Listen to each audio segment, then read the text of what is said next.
I still see your shadows in my room. I can't take back the love that I gave you. It's to the point where I love and I hate you and I can't... Halo semuanya. Kembali lagi bersama saya di channel Fakta Dunia. Kali ini kita akan membahas salah satu suku di Indonesia yang pastinya teman-teman semua juga sudah tidak asing lagi dengan suku ini. Dan yang akan kita bahas kali ini adalah suku Toraja. Oke, sebelum kita lanjut ke video, buat teman-teman yang baru gabung, tolong bantu saya untuk ikut mengembangkan channel ini dengan cara like dan subscribe, agar saya bisa lebih semangat lagi ke depannya, membuat konten yang bisa menghibur teman-teman semuanya. Oke, kita lanjut ke videonya. Tapi sebelum itu Mimin ganti suara dulu, karena suara Mimin yang ini hampir habis. Tanah Toraja adalah salah satu kabupaten yang berada di Provinsi Sulawesi Selatan, Indonesia. Ibu kota dari kabupaten ini ada di Kecamatan Makale. Tanah Toraja memiliki luas wilayah 2054,30 km persegi dan pada pertengahan tahun 2022 memiliki penduduk sebanyak 270.984 jiwa dengan kepadatan 132 jiwa per kilometer persegi. Suku Toraja adalah sebuah suku bangsa yang menetap di pegunungan bagian utara Sulawesi Selatan, Indonesia. Populasinya diperkirakan sekitar 1 juta jiwa, dengan sekitar 500.000 diantaranya masih tinggal di Kabupaten Tanah Toraja, Kabupaten Toraja Utara, dan Kabupaten Mamasa. Di Mamasa disebut juga sebagai suku Mamasa. 1. Mayoritas suku Toraja memeluk kekristenan, sementara sebagian menganut Islam dan kepercayaan animisme yang dikenal sebagai Aluk Tudolo. Pemerintah Indonesia telah mengakui kepercayaan ini sebagai bagian dari agama Hindu Dharma. Kali ini saya akan membahas beberapa fakta dari suku Toraja yang wajib kalian semua ketahui. Oke, langsung saja kita pembahasannya. 7 fakta unik tradisi Tanah Toraja yang harus kamu ketahui. Terkenal dengan kemistisannya, Tanah Toraja merupakan salah satu wilayah di Indonesia yang memiliki tradisi unik yang masih dipertahankan sampai sekarang. Misalnya saja tradisi Manene, yang merupakan upacara mengganti pakaian mayat para leluhur. Secara turun-temurun tradisi ini masih dilaksanakan setiap 3 tahun sekali, biasanya pada bulan Agustus. Acara ini diadakan dengan tujuan untuk mempererat tali silaturahim bagi keluarga yang berada di perantauan. Dengan adanya acara diharapkan keluarga yang jauh akan datang untuk menjenguk keluarga yang masih hidup maupun yang sudah meninggal. Terdengar agak seram, namun hal ini menjadi daya tarik tersendiri bagi wisatawan domestik maupun mancanegara. Selain itu masih banyak fakta unik lainnya di Tanah Toraja. Nah, kamu bisa simak sebagai berikut. Pertama, kopi Toraja yang terkenal hingga mancanegara. Tanah Toraja terletak di daerah pegunungan, mayoritas penduduknya bertani kopi dan merupakan komoditas unggulan.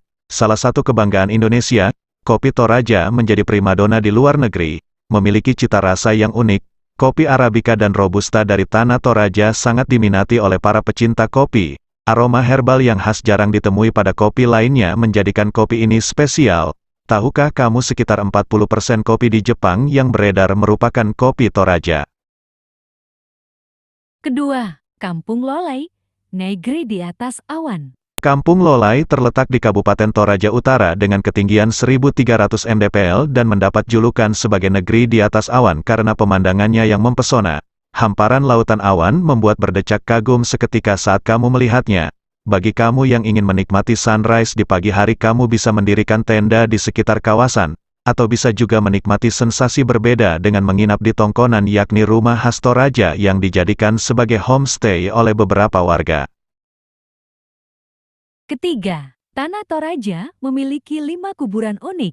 Selain tradisi Manene yang membuat bulu kuduk merinding, Tanah Toraja juga memiliki 5 jenis kuburan yang unik daripada yang lainnya. Di antaranya yaitu kuburan goa, kuburan gantung, kuburan batu, liang, kuburan pohon pas siliran, kuburan patane. Setiap kuburan memiliki keunikannya masing-masing, misalnya saja kuburan pohon pas siliran, yang merupakan kuburan untuk bayi yang berumur kurang dari 6 bulan. Jika dilihat sepintas, kuburan tersebut terletak di pohon besar yang masih hidup, kemudian dilubangi dan jenazah sang bayi diletakkan di dalamnya, setelah itu ditutupi dengan ijuk. Keempat, Rambu Solo, salah satu tradisi pemakaman memakan biaya termahal di dunia. Merupakan prosesi pemakaman masyarakat Tanah Toraja, Terkenal rumit namun tradisi ini masih dipertahankan hingga kini. Banyak tahapan yang harus dilewati sebelum akhirnya jenazah dibawa ke tebing batu untuk dimakamkan. Salah satu syarat menyelenggarakan Rambu Solo ini adalah bagi keluarga yang ditinggalkan harus berkurban hewan yakni babi dan kerbau.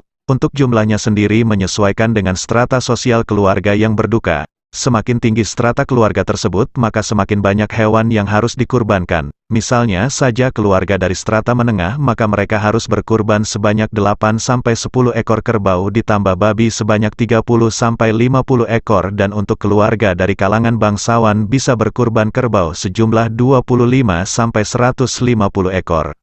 Kelima, kerbau di Tanah Toraja mencapai harga fantastis. Dalam penyelenggaraan upacara Rambu Solo kerbau memiliki peran penting di dalamnya. Keluarga yang berduka biasanya berkurban beberapa kerbau untuk disembelih kemudian dibagikan kepada warga. Yang dicari bukan sekedar kerbau biasa, semakin langka kerbau tersebut bisa menunjukkan bahwa semakin tingginya strata sosial orang yang akan dimakamkan. Harga termahal kerbau di Tanah Toraja bisa mencapai 1 miliar lebih tergantung jenis kelangkaan kerbau. Secara fisik kerbau-kerbau yang langka itu bisa kita lihat dari bentuk dan warna tanduknya, kemudian kombinasi warna kulitnya antara putih dan hitam. Tedong Saleko adalah salah satu jenis kerbau termahal dari semua jenis kerbau yang ada di Toraja, harganya per ekor bisa mencapai 1 miliar rupiah. Memiliki ciri khusus berupa warna kulitnya, dengan kombinasi warna dasar putih belang hitam, tanduk kuning gading dan bola matanya yang berwarna putih. Ciri-ciri tersebut memang jarang dimiliki oleh kerbau pada umumnya menjadikan kerbau ini sangat langka. Keenam, tongkonan menjadi tempat peristirahatan sementara sebelum jenazah disemayamkan. Menjadi daya tarik saat mengunjungi Tanah Toraja, tongkonan yang merupakan rumah adat masyarakat Toraja dengan berbagai keunikannya. Rumah panggung dari kayu dan atapnya yang menyerupai tanduk kerbau ini memiliki fungsi penting bagi kehidupan sosial suku Toraja. Rumah tongkonan memiliki fungsi sebagai tempat tinggal, upacara adat, kegiatan sosial dan membina kekerabatan. Terbagi menjadi 3 bagian yakni bagian selatan, tengah dan utara. Pada bagian selatan merupakan ruangan untuk kepala keluarga. Ruang tengah berfungsi untuk tempat berkumpulnya keluarga, dapur dan tempat untuk meletakkan jenazah sebelum akhirnya disemayamkan. Dan di bagian utara adalah ruang tamu, tempat meletakkan sesaji dan sebagai tempat tidur. Tradisi masyarakat Toraja biasanya tidak langsung menguburkan jenazah dan menyimpannya di rumah tongkonan. Layaknya orang sakit, jenazah itu masih diberi makan. Untuk mencegah agar jenazah tidak cepat membusuk dan bau maka jenazah pun dibalsem dengan ramuan tradisional. Dilengkapi dengan ornamen tanduk kerbau yang disusun dari atas ke bawah di depan rumah menjadi penanda tingginya derajat penghuni rumah tersebut. Semakin banyak tanduk yang terpasang maka menunjukkan pemilik rumah memiliki status sosial yang tinggi.